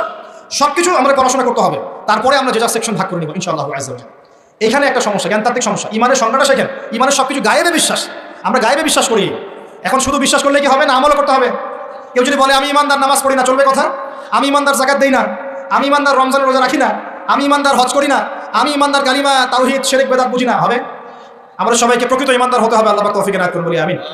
2 নম্বর ভাই, আমলে সালেহ। একটু মনোযোগ দেই, এই জায়গাগুলো ইম্পর্টেন্ট জায়গা। ওয়া আমিলুস সালিহাত। আমলে সালেহ মানে কি? এক কথায় শোনেন, আমলে সালেহ মানে আল্লাহ রাব্বুল আলামিন কোরআনে যে কাজগুলো করতে বলেছেন সেগুলো করব, এর নাম আমলে সালেহ। ঠিক আছে? আল্লাহ পাক কোরআনে যে কাজ করতে বলেছেন করব, তার নাম আমলে সালেহ। একই সাথে আল্লাহ পাক কোরআনে যা করতে বলেন নাই তা করব না, সেটা ছেড়ে দিব, এটা আমলে সালেহ ইনশাআল্লাহ। আল্লাহ পাক নামাজ পড়তে বলেছেন, নামাজ পড়বো, আমলে সালেহ। আল্লাহ সুদ ছাড়তে বলেছেন, সুদ খাবো না, না খাওয়াটাই আমলে সালেহ। মানে শুধু সৎ কাজ করাই আমলে সালেহ নয়, অসৎ থেকে দূরে থাকাটাও কিন্তু আমলে সালেহ। এই যে আপনি দাড়ি ছেড়ে দিয়েছেন, শেভ করছেন না, মানে আপনি আমলে সালেহের মধ্যে আছেন। আপনি টাকনুর উপরে কাপড় পরছেন, নিচে নামাচ্ছেন না, তার মানে আমলে সালেহ আছে। আপনি জেনা করছেন না, বিয়ে করেছেন, আপনি আমলে সালেহের মধ্যে আছেন। আপনি মদ খাচ্ছেন না, না খাওয়াটাই আমলে সালেহ। আপনি মেয়ের দিকে খারাপ চোখে তাকাচ্ছেন যে না, এটাই আমলে সালেহ। শুধু ভালো কাজ করাই কিন্তু আমলে সালেহ নয়, খারাপ থেকে দূরে থাকো কি আমলে সালেহ। আল্লাহ পাক সবাইকে বোঝার তৌফিক দান। আরেকটা বিষয় হচ্ছে, হাদিসের মধ্যে আমাদের প্রিয় নবী সাল্লাল্লাহু আলাইহি ওয়াসাল্লাম যে কাজগুলো করতে বলেছেন সেগুলো করাও হচ্ছে আমলে সালেহ। যেমন নবীর মতো খাবো, নবীর মতো কাপড় পরবো, নবীর মতো ঘুমাবো, নবীর মতো উঠবো, চলবো, ফিরবো, সব কাজ কার মতো? নবী সাল্লাল্লাহু আলাইহি ওয়াসাল্লামের সুন্নাহ মতো হবে ইনশাআল্লাহ, এটা আমলে সালেহ। এটা শেখার জন্য হিজতুল মুসলিম বই পড়েন, সুন্নতের উপর অনেক বই আছে, এগুলো পড়তে থাকেন। আরেকটা বিষয় হলো, হাদিসে নবী সাল্লাল্লাহু আলাইহি ওয়াসাল্লাম যে কাজগুলো নিষেধ করেছেন সেগুলো না করাও হচ্ছে আমলে সালেহ। এই হলো আমলে সালেহের সুন্দর সংজ্ঞা। আরেকটা বিষয় মনে রাখবেন, ইমানের বিপরীতে যেমন কুফর থাকে, ইমানদার না হলে কুফর হতে হয়, কাফের হতে হয়। তাওহীদের বিপরীতে যেমন শিরক থাকে, আমলে সালেহ এর বিপরীতেও বেদাত থাকে। কি থাকে? এই শব্দ শুনেছেন কি? সংজ্ঞা হচ্ছে মানে আমিল আমালান লাইসা আলাইহি আমরুনা ফাহুয়া রাদ। কোন ব্যক্তি যদি এমন কোন আমল করে যে আমলের পক্ষে নবী সাল্লাল্লাহু আলাইহি ওয়াসাল্লামের পক্ষ থেকে কোনো দলিল প্রমাণ নাই, সাহাবীদের পক্ষ থেকে কোনো দলিল প্রমাণ নাই, এরকম যদি কোনো আমল কেউ করে, এরকম কোনো আকীদা কেউ পোষণ করে, সেটা হবে বেদাতি আমল, বেদাতি আকীদা। বোঝা যাচ্ছে কথা? বেদাতি আমল আকীদায় কেউ লিপ্ত থাকলে তার আমল কবুল হবে না, তার আমল কবুল হবে না, তার আমলকে আল্লাহ পাক ধুলো বানিয়ে দিবেন, হাউজে কাউসারের পানি পাবে না, নবীজি সুহকান লিমান গায়্যারা বা'দি বলে তাড়িয়ে দিবেন এবং জাহান্নামে যেতে হবে। বেদাত যে করে সে তো অপরাধী, যে বেদাতিকে সম্মান পর্যন্ত করে তার উপর আল্লাহ পাক লানত করেছেন, ফেরেশতা লানত করবে। কথা বুঝতে পারছেন? মান আহদাসা হাদাসান, কেউ যদি কোনো বেদাত করে, আওয়া মুহদিসান, নিজে বেদাত করে না কিন্তু বেদাতিকে আশ্রয় দেয় বা সম্মান প্রদর্শন করে, ফাআলাইহি লানাতুল্লাহি ওয়া মালাইকাতিহি ওয়ান নাসি আজমাইন, তার উপরে আল্লাহ, ফেরেশতা, পুরো মানব জাতির অভিশাপ বর্ষিত হবে বলে নাউযুবিল্লাহ। অন্য হাদিস আছে, সে যেন ইসলামকে ধ্বংস করার ব্যাপারে সাহায্য করবে। অতএব এই স্রোতে গা ভাসাবেন না, স্রোতে গা ভাসিয়ে দিবেন না। যে আমলের দলিল আছে, প্রমাণ আছে, এগুলোই আমলে সালেহ। যেগুলো দলিল প্রমাণ নাই, মানুষ বানিয়ে নিয়েছে, এগুলো আমলে সালেহ না, এগুলো করলে উল্টা গুনাহ হবে। নবীজি বলছেন একটা হাদিসে যে ফামান রাগিবা আন সুন্নতি ফালাইসা মিন্নি, কেউ যদি আমার সুন্নাত থেকে মুখ ফিরিয়ে নেয় সে আমার উম্মতের অন্তর্ভুক্ত না। কুল্লু বিদআতিন দালালা, প্রত্যেকটা বেদাত ভ্রষ্টতা, ওয়া কুল্লু দালালাতিন ফিন নার, প্রত্যেক ভ্রষ্টতার পরিণাম হবে জাহান্নাম। যে আমলটা করবেন চেক করে দেখবেন দলিল প্রমাণ আছে কিনা। এখন যদি দেখেন সমাজের সব মানুষই বেদাত করে, আপনি কি করবেন? এখন বলবেন সামাজিকতার খাতিরে আমিও করি, তাহলে ওই সমাজ যদি জাহান্নামে যায় আপনাকেও যেতে হবে। নাউযুবিল্লাহ। ইসলাম সামাজিকতা দেখে চলে না, ইসলাম চলে কোরআন এবং হাদিস দেখে। সুন্নত সামাজিকতার ধার ধারে না, সুন্নত ধার ধারে দলিলের। দলিল আছে কিনা, প্রমাণ আছে কিনা, নবী করেছেন কিনা, সাহাবী করেছেন কিনা, ইমামদের থেকে প্রমাণ আছে কিনা, আমরা সেটা দেখবো। প্রমাণ নাই, দলিল নাই, যত টাটকা মজার মুখরোচক মনে হোক না কেন, সবাই করুক না কেন, আপনার করা যাবে, করলে বেদাত হয়ে যাবে। আল্লাহ বোঝা তৌফিক দান করুন। আর বেদাত তো করবেনই না, বেদাতিকে সম্মানও করবেন না। বেদাতিকে ট্রল করতে করতেই তো ভাইরাল হয়ে গেছে, ট্রল করতে করতে, মজা করতে করতেই তো ভাইরাল হয়ে গেছে। এই তো সমস্যা আমাদের। আল্লাহ বোঝা তৌফিক দান করুন, আমিন। আরেকটা বিষয় হলো ওয়াতাওয়াসাবিল হক, যারা পরস্পরকে হকের দাওয়াত দেয়। আচ্ছা, হকটা কি? এখন হকের সংজ্ঞা সূরা কাহফের 29 নম্বর আয়াত আছে। কোন আয়াতে? কোন সূরা বলেন? সূরা কাহফ কত নম্বর আয়াত? 29। সূরা বাকারাতেও আছে, সূরা কাহফে আল্লাহ বলেছেন, আল্লাহ বলেছেন হকটা কি? ওয়াকুলিল হাক্কু মির রাব্বিকুম, বাস শেষ। হে নবী বলে দিন, হক সেটাই যা তোমার রবের পক্ষ থেকে নাজিল হয়। হকটা কি? যা তোমার রবের পক্ষ থেকে নাজিল হয়। বলেন তো রবের পক্ষ থেকে কি নাজিল হয়েছে? কোরআন এবং তার ব্যাখ্যা কি আছে? হাদিস। যখন তাওরাত নাজিল হয়েছিল সেটা কি হক ছিল? ছিল। যখন তাওরাত নাজিল হয়েছে তখন সেটাও হক ছিল। যখন ওটাকে বিকৃত করা হয়েছে তারপর আল্লাহ পাক জাবুর নাজিল করেছে দাউদ আলাইহিস সালামের উপরে। এই জাবুর যখন নাজিল হয়েছে তখন জাবুরই হক ছিল। যে জাবুর মানতো না সে কাফের হয়ে গেছে, যে জাবুর মানতো সে মুসলিম ছিল। এরপর ইনজিল এসেছে জাবুর বিকৃত হওয়ার পরে। ইনজিল যখন এসেছে ইনজিলই হক ছিল, ইনজিল যে মেনেছে আল্লাহ পাক তাকে মুসলিম বলেছেন, সেও মুসলিম ছিল। যে ইনজিল মানে নাই সে কাফের হয়ে গিয়েছে। ইনজিলকে বিকৃত করার পরে আল্লাহ পাক দিয়েছেন কি সর্বশেষ আসমানি কিতাব আল কোরআনুল কারীম, এবং তার ব্যাখ্যায় নবী সুন্নাহ হাদিস নবী সাল্লাল্লাহু আলাইহি ওয়াসাল্লাম। এই কোরআন এবং সুন্নাহকে মিলেই ইসলাম। এই ইসলাম হচ্ছে একটা কমপ্লিট কোড অফ লাইফ, জীবনের সব ক্ষেত্রে সমাধান আছে। এখন এই হকটার দাওয়াত আল্লাহ পাক দিতে বলছেন। তাহলে দাওয়াতটা কিভাবে শুরু করব? আগে জ্ঞান অর্জন করব, নিজে আমল করব, নিজের উপর প্রতিষ্ঠা করব, আমার পরিবারে প্রতিষ্ঠা করবো, আমার নিকটস্থ আত্মীয়দেরকে দাওয়াত দিব, আমার বন্ধু মহলে দাওয়াত দিব, আমার বান্ধবীদেরকে, আপনার বান্ধবীদেরকে দাওয়াত দিবেন। আপনার বান্ধবী মানে মেয়েদেরকে বলছি আর কি, আপনাকে বলছি না, বোনদেরকে বলছি। আপনারা আপনাদের বান্ধবীদেরকে দাওয়াত দিবেন, আপনারা বন্ধুদেরকে দাওয়াত দিবেন। এই যুগে সবাইকে কমপক্ষে পার্ট টাইম দায়ী হতে হবে, সবাইকে কমপক্ষে পার্ট টাইম দায়ী সবাইকে হতে হবে। আপনি নামাজ পড়ছেন, নামাজে দাওয়াত দেন। আপনি দান সৎকার করেন, দান সৎকার দাওয়াত দেন। আপনি সুদ খাচ্ছেন না, আপনি দাওয়াত দেন, ভাই সুদ খায় না। যেগুলো স্পষ্ট সেগুলো দাওয়াত আপনি দিবেন। ইখতিলাফি মাসআলাগুলোকে নিয়ে ব্যস্ত হবেন। ইখতিলাফি মাসআলাগুলোকে নিয়ে ব্যস্ত হলে উম্মাহ বিভক্ত হয়, ফাটল সৃষ্টি হয়। আল্লাহ পাক আমাদের সবাইকে হকের দাওয়াত দেওয়ার তৌফিক দান করুন। এরপরে যদি আল্লাহ পাক আরো বড় ক্ষমতা দেন, তখন আরো বড় পরিসরে আমরা দাওয়াতি কাজ করবো ইনশাআল্লাহ। শুরুটা হবে ব্যক্তি জীবন থেকে। আল্লাহ পাক আমাদের সবাইকে ব্যক্তি জীবন পরিবর্তন করার তৌফিক দান করুন, আমাদের পারিবারিক জীবন পরিবর্তন করার তৌফিক দান করুন, আমাদের সমাজকে পরিবর্তন করার তৌফিক দান করুন, আমাদের রাষ্ট্র নেতাদেরকে আল্লাহ পাক হেদায়েত দান করুন। আমরা দোয়া করি। সবশেষ কথা, ওয়াতাওয়াসাউ বিস-সাবর, যারা সবরের উপর থাকবে এরা ক্ষতিমুক্ত থাকবে। হকের সাথে সবরের কথা কেন? এর জন্য একজন নবীর কথা বলাই যথেষ্ট। তারপরে আমি কয়েকজনের কথা বলছি। নূহ আলাইহিস সালাম, নাম শুনেছেন? নাম শুনেছেন? কত বছর দাওয়াত দিয়েছেন? কত বছর? 950 বছর। কত বছর? 950 বছর তিনি দাওয়াত দিয়েছেন মানুষকে। তাও আল্লাহ তার ভাষায় বলছেন সূরা নূহের মধ্যে, তিনি বলছেন ইন্নী দাআউতু কওমি লাইলা ওয়ান নাহার। তিনি বলছেন নূহ আলাইহিস সালাম, হে আল্লাহ, আমি দিন রাত মানুষকে দাওয়াত দিয়েছি। দিন রাত, দিন আমি যে 1 ঘন্টা 1.5 ঘন্টা ওয়াজ করলাম এমন না, দিন রাত মানুষকে দাওয়াত দিয়েছি আমি। ওয়ালাম ইয়াজিদহুম দুআই ইল্লা ফিরারা। আমার দাওয়াত শুনে মানুষ খালি পালিয়ে গেছে। মানুষ আমাকে পাগল বলেছে। মরুভূমির মধ্যে জাহাজ বানাচ্ছে, মানুষ পাগল বলেছে, কটাক্ষ করেছে, গালি দিয়েছে, হত্যার চেষ্টা করেছে। আল্লাহ, আমি দিন রাত মানুষকে দাওয়াত দিয়েছি। শেষমেশ তিনি এতটাই দুঃখ ভরাক্রান্ত মন নিয়ে দোয়া করছে, তিনি বলছেন রব্বি লা তাযার আলাল আরদি মিনাল কাফিরিনা দাইয়ারা। আল্লাহ 950 বছর দাওয়াত দিয়েছি, এই কয়টা মানুষ ইসলাম কবুল করেছে। আল্লাহ, তুমি এই পৃথিবীতে কোনো কাফেরকে আর বাকি রেখো না, আযাব দিয়ে ধ্বংস করে দাও। তিনি বলছেন রব্বি আন্নী মাগলুবুন ফান্তাসির, সূরা কমরের মধ্যে আছে। তিনি বলছেন আল্লাহ, আমি পরাজিত হয়ে গেছি, আমাকে সাহায্য করো, আমি আর পারছি না। কোন পর্যায়ে গেলে একটা মানুষ এই কথা বলতে পারে? আমরা তো 2 দিন 4 দিন দাওয়াতি কাজ করে হাফসায় যাই। এক ভাইকে নামাজে দাওয়াত দিয়েছি 3 দিন, নামাজ পড়ে না, বলছি তো তারা হবে না, আশা শেষ করে ফেলি, আশা পোষণ করি না। হ্যাঁ, পরিবারে স্ত্রী কথা শোনে না, 1 বছর সবর করেছি, তালাক দাও চলবে না, এরকম মনে করি আমি। ঠিক আছে, সন্তানকে দাওয়াত দিয়ে কথা শোনে না, সন্তানকে আমরা ত্যায্য পুত্র করে ফেলছি। অনেক অধৈর্য আমরা মুসলিমরা, খুব আবেগী হয়ে গেছে এখন আমরা, আর অধৈর্য হয়ে গেছে। সবর করতে হবে। আমাদের নবীজি 23 বছর লেগেছে। কত বছর? 23 বছরে আল্লাহর নবীকে মানুষ হত্যার চেষ্টা করেছে 16 বার, গালি দিয়েছে 15টা। যে মানুষটাকে সবাই বলতো আল আমিন আস-সাদিক, সেই মানুষকে মানুষ বলা শুরু করেছে কাযযাব, সাহির, জাদুকর, এই মিথ্যাবাদী, হ্যাঁ, ঐক্য বিনষ্টকারী ইত্যাদি। তাকে দেশ থেকে বের করে দিয়েছে, তাইফবাসী রক্তাক্ত করেছে, কত নির্যাতন করেছে। উটের নাড়ি ভুড়ি চাপিয়ে দিয়েছে সেজদারত অবস্থায়, গলায় চাদর দিয়ে ফাঁস দিয়েছে আমাদের নবীকে। উহুদের মাঠে আঘাত করেছে মাথার মধ্যে। কই নবী সাল্লাল্লাহু আলাইহি ওয়াসাল্লাম তো অধৈর্য হন নাই, ছেড়ে দেন নাই, ময়দান ত্যাগ করেন নাই। আমরা তো অল্পতেই কেন অধৈর্য হয়ে যাই? হাজার হাজার মানুষ আসবে, চলে যাবে, কিন্তু দিন ইসলাম থেকে যাবে ইনশাআল্লাহ। একসময় ভালো থাকবে, কখনো খারাপ থাকবে, কখনো বেগবান হবে, কখনো একটু মন্থর হবে, দিন এগিয়ে যাবে ইনশাআল্লাহ। একজন আসবে, হয়তো তাকে মেরে ফেলা হবে, আরেকজন আসবে ইনশাআল্লাহ। একজন আসবে, তাকে সরিয়ে দেওয়া হবে, আরেকজন আসবে ইনশাআল্লাহ। 100 আলেম আছেন, 100 আলেমের মৌত হবে, আরো 100 আলেম আসবে ইনশাআল্লাহ। দিন থেমে যাবে না, কখনো এগিয়ে যাবে। একটা পয়েন্ট দেখেন, নূহ আলাইহিস সালামের বাড়িতেও শান্তি ছিল না। কিরকম? কমপক্ষে আমাদের নবী সাল্লাল্লাহু আলাইহি ওয়াসাল্লামের জীবনে বাইরের মানুষ তাকে কষ্ট দিচ্ছে, ঘরের মধ্যে খাদিজা রাদিয়াল্লাহু আনহা আছেন এবং তিনি তার মতাদর্শের মানুষ। বাসায় গিয়ে তিনি খাদিজা রাদিয়াল্লাহু আনহার সাথে সুখ পাচ্ছেন, শান্তি পাচ্ছেন, কারণ স্ত্রী তার পক্ষে আছেন। স্ত্রী তার পক্ষে আছেন, তাকে সাপোর্ট দিচ্ছেন, তাকে টাকা পয়সা দিচ্ছেন, অর্থ সম্পদ ব্যয় করছেন, তাকে পিছন থেকে একটা মমতা, ভালোবাসা দিচ্ছেন না? আর বেচারা নূহ আলাইহিস সালামের ঘরে স্ত্রীও তার কথা শুনতেন না। এটা কি জানেন? তার স্ত্রী পর্যন্ত ঈমান নিয়ে আসছে না। তিনি বাসাতেও গিয়েও বাইরের পরিবেশ ফেস করছেন। যাদের বাড়িতে দাজ্জাল স্ত্রী আছে তারা জানে আমার কথার মানে কি। কথা কি বুঝতে পারছেন? অনেক ভুক্তভোগী আছে না এখন? বাহিরে আমরা অনেক প্রবলেম ফেস করি, বাসায় গিয়ে যদি দেখি একজন নেককার স্ত্রী, তার কোলে আপনি শুয়ে আছেন, সে আপনাকে আদর করছে, মহব্বত করছে, তার সাথে আপনি প্রবলেম শেয়ার করছেন, সে আপনাকে সাপোর্ট দিচ্ছে, আপনি কিন্তু ভিতর থেকে একটা ভালো লাগা ফিল করবেন। বাইরের খারাপটা আপনার আর কাজের মাথায় আসবে না। আর যদি দেখেন যে বাইরেও আপনি অনেক স্ট্রাগল করছেন, বাসায় গিয়ে যখন ঢুকলেন, ব্যাস ওখানে আরেক জাহান্নাম শুরু হয়ে গেল, আজাব, তখন কিন্তু আপনার আর মাথা কাজ করবে না। তো এই অবস্থা যাদের আছে, আল্লাহ তাদের অবস্থা উন্নতি করুন, সমস্যা দূর করুন, দোয়া করি। যাদের এই হতভাগা যারা আছেন তারা জানেন যে এরকম সমস্যা হলে কীরকম কষ্ট হয়। তো নূহ আলাইহিস সালামের কিন্তু ঘরে এই সমস্যা ছিল। আমরা তো কয়েকদিন আগে দেখলাম না, বাংলাদেশের একজন মানুষ তার স্ত্রীকে নিয়ে একটা অভিযোগ করলেন। এখন আমি অনেকদিন আগেই বলেছি, শেষ জামানায় কিন্তু ফ্যামিনিস্ট রেভলিউশন পারবে। কী পারবে? ফ্যামিনিস্ট রেভলিউশন মানে নারীকে আপনি ঘরে রাখতে পারবেন না, ও বাঁধন ছিন্ন করে বেরিয়ে চলে যাবে, ও সম অধিকার, নারী অধিকার, বিভিন্ন স্লোগান দিয়ে কোনো ক্ষেত্রে দেখবেন পুরুষের উপরে সে টেক্কা দেওয়ার চেষ্টা করবে। কোনো ক্ষেত্রে নারী নির্যাতনের জায়গায় পুরুষ নির্যাতন করা শুরু হবে, দেখবেন। এগুলো দিন দিন বাড়ছে, ডিভোর্স বাড়ছে। ম্যাক্সিমাম ফ্যামিলিগুলো এখন অলমোস্ট অনেক ফ্যামিলি, ম্যাক্সিমাম তো বলতে পারবো না, অনেক ফ্যামিলির মধ্যেই এই সমস্যাগুলো দেখা যাচ্ছে। এখানে স্ত্রীর ভূমিকাও যেমন থাকতে হবে, স্বামীর ভূমিকাও থাকতে হবে। আমরা স্ত্রীদের প্রতি কোমল হবো, এটাও ঠিক আছে। একই সাথে স্ত্রীকেও রিকোয়েস্ট করতে হবে যে আপনাকে আপনার স্বামীর সম্মান বুঝতে হবে। একটা সংসার টিকে থাকে শুধু ভালোবাসার ভিত্তিতে না, একটা সংসার টিকে থাকে বিশ্বাসের ভিত্তিতে। কিসের ভিত্তিতে?